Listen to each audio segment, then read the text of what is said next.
Being a witch is still not socially acceptable. As a kid, even, most little girls want to dress up as princesses. They don't automatically gravitate towards being a witch. I'm 37 years old, and even today, I would say that I'm a closeted witch. I have come out of the closet as far as my sexuality, but I would consider myself as being in the closet.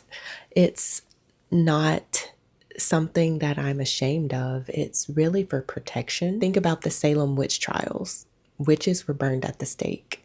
And I live in the South, and I feel like my culture still, you go to church on Sundays and you wear your Sunday's best, but nobody really openly wants to announce that they are a witch. That's devil worship, or that's of the devil. You really have to be careful with who you disclose your spirituality with. Even with me coming online talking about it, I want this video to find those who this is meant for. I want this video to be an encouragement that you are not alone. I see you. And let this be a safe space. I wanted to talk about how I began on this journey. It all started from online dating, believe it or not. I am recently divorced. I've been divorced for 3 years. And when I went through my divorce, I began the journey of finding myself and who I am. I came out of the closet as a bisexual woman, and I went on online dating sites to get into dating again. That's a whole nother video for another day. But I want to talk about how I have embraced being a witch. So there was this guy that I met online, and I noticed he was wearing a necklace with a cage on it, and it caught my attention whenever we did meet up in person. And I asked him, I said, "What is that?"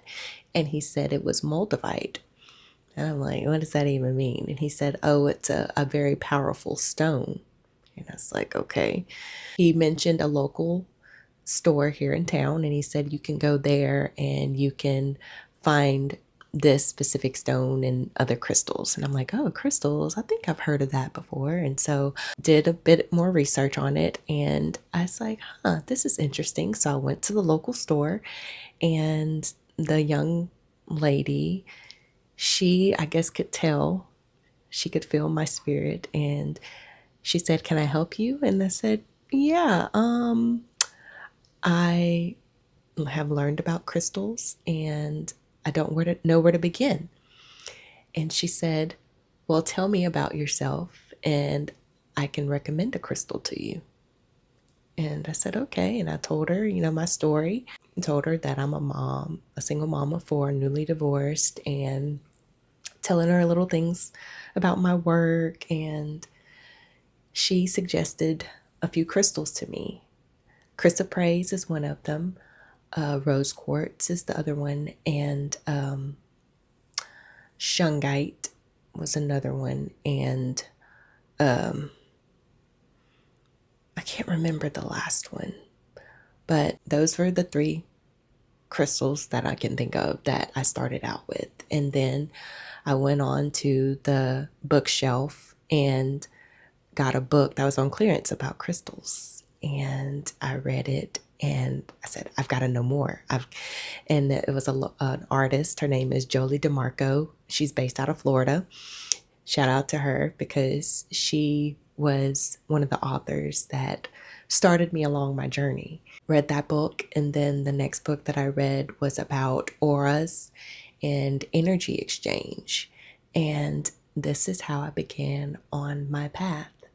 And I know that everyone has their own path and their own journey, but this is how I began my journey as a witch, and learned to embrace it. And the longer that I've been on this path, it has dawned upon me that I have always been a witch.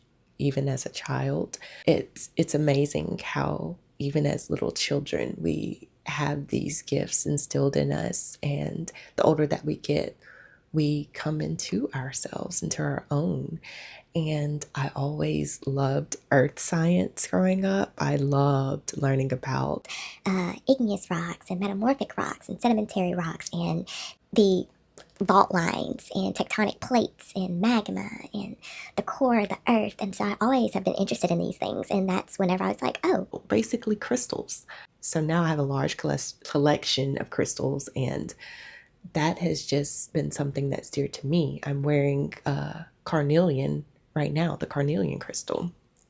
And I've always been interested in the weather and the clouds. When I was younger, I knew all the cloud shapes and cumulus clouds and cirrus clouds. And then that's whenever I began as a witch looking at the moon phases and the planets and astrology and how even the moon can control the tidal waves of the ocean. And we are 90+% water in our body, in our cells, and how even the full moon can control our emotions. And it's just so much. But this is just, I wanted to talk about my journey as a witch and what resonates with me. I know every witch has their certain path and their journey and what's close to them, but these are the things that are close to me and how I began on my journey. And the young man that I met on the online dating site, we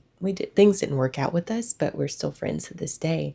And sometimes I'll tell him, thank you for being you, and you being authentically you has helped me along my path and helping me to be authentically me. I feel like maybe one day I may be more open, but as of right now, me being a baby witch, this is something that I keep dear to my heart and share it with people to help people and also to have a community, because it can be isolating, because in the Bible Belt, everything is about religion and following this religion and going to church, and it's just the way it is here. And so when you're outside of that, it can rub people the wrong way, and they sometimes want to push their views on you. And I feel like I'm rambling at this point, but I wanted to create a video on how I became a witch and